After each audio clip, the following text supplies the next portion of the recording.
في السنين الأخيرة بقينا نسمع كلمة بتتكرر في كل مكان، وهي التغير المناخي والاحترار العالمي، واللي بيسببه في البيئة وتأثيره على الطقس والتنوع البيئي وصولا لتهديد الإنسان نفسه وتعريضه للخطر.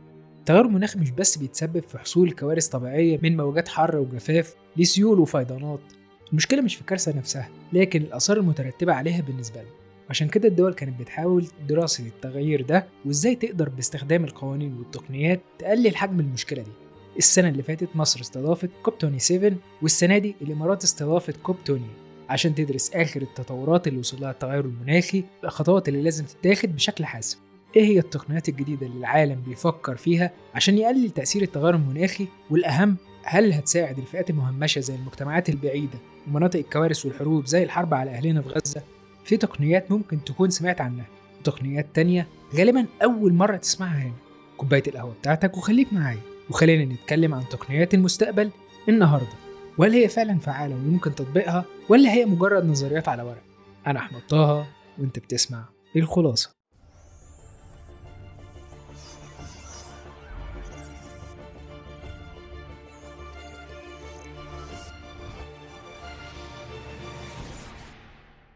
أهلا بيك يا صديقي العزيز في حلقة جديدة من الخلاصة. التغير المناخي بقينا بنشوف تأثيره كل يوم، واللي بدأ مش بس يأثر على المناخ زي موجات الحر الشديد أو البرد القارس اللي تقريبا كل الدراسات كانت بتحذرنا منه، لكن كمان بدأ يأثر على البيئة ويتسبب في كوارث زي الفيضانات وموجات الجفاف اللي مش بس بتأثر على التنوع الحيوي، تتسبب في انقراض الأنواع، ده بدأ كمان يوصل تأثيرها لينا احنا، واللي برضه كنا اتكلمنا عنها في حلقة التنوع البيولوجي وحلقة ظاهرة النينيو. هسيب لك لينكات الحلقات في المصادر. المهم، كشف آخر تقرير أصدر من خدمة كوبرنيكوس لمراقبة الغلاف الجوي اتساع ثقب الأوزون بما يعادل 3 أضعاف حجم البرازيل، واللي كان أول اكتشاف للمشكلة دي سنة 1985 طبقا للديلي ميل البريطانية.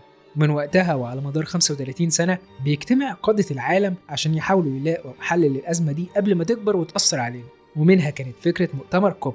كوب هو مؤتمر بتشارك فيه الحكومات والهيئات بهدف معرفة ايه التقدم اللي حققناه في مجال مكافحة تغير المناخ، وايه اهم الابتكارات وتطبيق الاتفاقيات، وايه اهم التحديات والتوصيات اللي ممكن نعملها عشان نواجه الازمة اللي بتواجه البشرية كلها، وخصوصا المجتمعات اللي بتواجه التهديد الاكبر من التغيير ده. والسنة دي أكبر كارثة كلنا بنعيشها وهي مشكلة فلسطين وأهلنا في غزة، لكن في مشكلة تانية حصلت على مدار السنين وبتتطور دلوقتي وفي المستقبل، واللي مش بس بتهددنا، دي كمان بتهدد ولادنا وكل الأجيال الجاية، وهي مشكلة التغير المناخي. وفي مؤتمر كوب 28 السنة دي وبفضل التطور التكنولوجي بدأت تظهر ابتكارات مش بس بتساعد في حل القضية دي ممكن تبقى الحل لمشاكل المجتمعات اللي لا عندها لا طاقة ولا مياه نظيفة ممكن تستخدمها. كشفت وكالة أبحاث مشروعات الدفاع المتقدمة التابعة للبنتاجون طبقا لموقع Popular Mechanics إنه يمكن استخدام أشعة الليزر في شحن المسيرات أو الدرونز بالطاقة الكهربائية وهي طايرة في الجو، وبالتالي الاستمرار في الطيران لوقت غير محدد، وده عن طريق توجيه أشعة الليزر لألواح طاقة شمسية في الأجنحة على بعد يوصل ل 10 كيلو كحد أقصى. بالرغم من الفكرة دي لسه تحت التجربة، لأن في الصين في جامعة نورث ويست بوليتكنيكال طور باحثين طريقة استخدام أشعة الليزر عالية الطاقة بشكل فعلي عشان يحاولوا يخلوا المسيرات دي تطير في الجو للأبد. وطبقا لصحيفة ساوث تشاينا مورنينج بوست، نجحت التجربة في الجمع بين عملية الشحن المستقل ونقل الإشارات الذكية وتكنولوجيا المعالجة اللي يمكن تطبيقها على طائرات الدرونز باستخدام الأشعة تحت الحمراء. وتم تجهيز النظام بخوارزمية حماية بتقوم تلقائيا بضبط طاقة الليزر لنطاق آمن بمجرد اكتشاف عائق في المسار. تقرير بيكشف كمان ان الدرونز المستخدمة بتقدر تطير بنظام الشحن ده على ارتفاع يوصل لارتفاع ناطحة سحاب.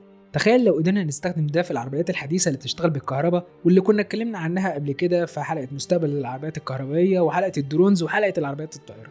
او تخيل مثلا انه يتم استخدام نظام الشحن ده جوه بيوتنا ونقدر نشغل ونشحن اي جهاز عن بعد من غير ما يتم توصيله بالكهرباء. ورغم ان الفكرة تبان خيالية الا ان الحقيقة الفكرة تم تطبيقها فعلا. فطور مهندسين في جامعة واشنطن طريقة جديدة لشحن الهواتف الذكية عن بعد من غير ما يتم توصيلها بالأسلاك أو قواعد الشحن عن طريق أشعة الليزر. التقنية عبارة عن إطلاق شعاع غير مرئي من جهاز إرسال ليزر بيشحن الجهاز على الجنب التاني من الأوضة، بتستقبل خلية طاقة بيتم تركيبها في ظهر التليفون اللي بيساعدها على استقبال أشعة الليزر، وبالتالي ممكن يشحن عن طريق الليزر على بعد أمتار أو أكتر، عكس الشحن اللاسلكي اللي ما بيشتغلش غير في نطاق سنتيمترات. غير تميز تقنية شحن الليزر دي بالسلامة عن طريق إضافة معدن خافض للحرارة على التليفون اللي بيبدد الحرارة الزايدة من الليزر، غير إمكانية وقف تشغيل الشحن فورا لو تم اكتشاف جسم بشري. وحاليا بيتم استخدامها في أسقف المكاتب والمقاهي وحتى البيوت لشحن الهواتف الذكية. هتقولي كل الكلام ده جميل، بس أنا إزاي هستفيد من الاختراعات دي وأنا نفسي عندي مشكلة في الكهرباء والطاقة؟ طبيعي أنا محتاج مصدر من الطاقة مستمر ورخيص وأقل ضرر على البيئة. ما هو مش معقول أروح أشتري جهاز بالشيء الفلاني وأنا أصلا الكهرباء بتقطع عندي.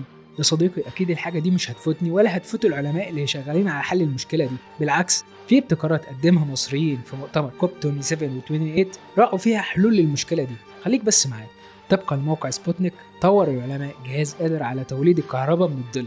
الجهاز باسم شادو افكت انرجي جنريتور، واللي بتقوم فكرته على استخدام التباين بين الظل والنور لإنتاج الكهرباء. في الوقت اللي الظل فيه بيعتبر مشكلة لإنتاج الطاقة الشمسية، فالجهاز الجديد بيستخدمها للحفاظ على توليد الطاقة.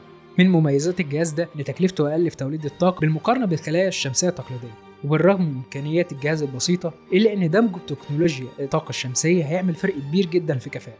بمناسبة الطاقة الشمسية، عرض مبتكر مصري في مؤتمر المناخ كوب 28 حل مناخي تم فحصه علميا وقابل للتطوير، واللي هيساعد في حل أزمة الطاقة والمية في المناطق النائية. طبقا للCNN، وحدة لايف بوكس اللي بتنتجها الشركة ممكن تولد طاقة متجددة وتحلي أو تنقي المية في نفس الوقت في المناطق البعيدة بطريقة سهلة وسريعة.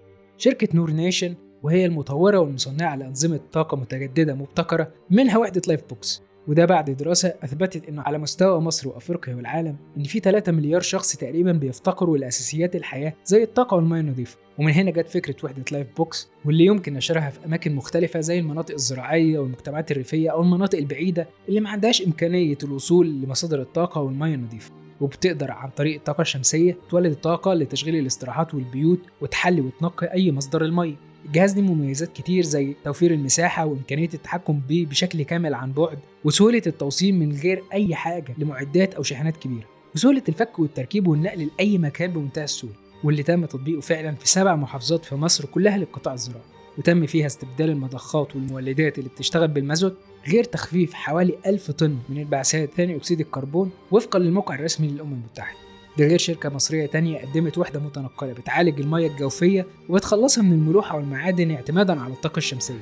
الوحدة بتنتج 600 متر مكعب في اليوم، وكمان ممكن تتحط في حاويات، واللي بيخليها نظام متحرك قادر على الوصول للمناطق المختلفة. في نفس الوقت طور باحثين من جامعة كامبريدج جهاز عائم بيشتغل بالطاقة الشمسية بيقدر يحول المياه الملوثة أو مياه البحر لوقود هيدروجيني نظيف ومياه نقية في أي مكان في العالم.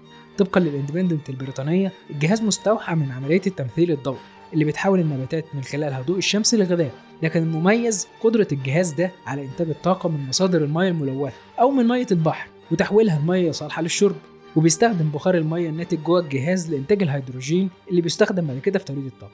وفي 2017 أعلن علماء سويديين اختراع طريقة ممكن من خلالها تخزين الطاقة الشمسية في شكل سائل لاستخدامها وقت الحاجة.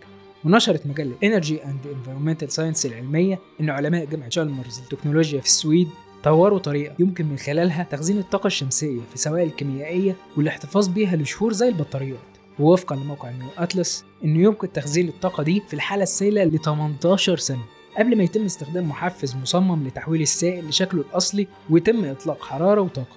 وتعاون فريق الباحثين ده مع علماء من جامعة شنغهاي اللي استخدموا مولد حراري لتحويل الحرارة الناتجة من السائل لكهرباء. النظام بيولد طاقة خالية من الانبعاثات وبيشتغل على مدار السنة، وبيخزن 250 واط لكل كيلو جرام، ويمكن إعادة شحنه واستخدامه أكتر من مرة.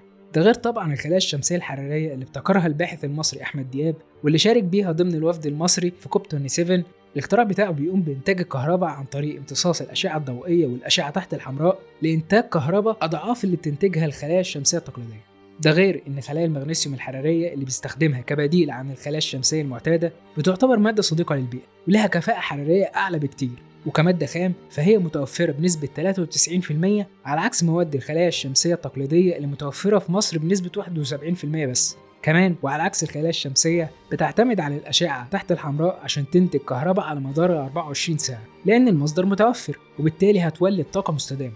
التغير المناخي مشكلة بتكبر وبتتطور كل سنة عن التانية، والسنة دي تعتبر أحر سنة مسجلة في التاريخ، ودول العالم بتلمس تأثيرها الحالي ومتخوفة من مخاطرها المستقبلية.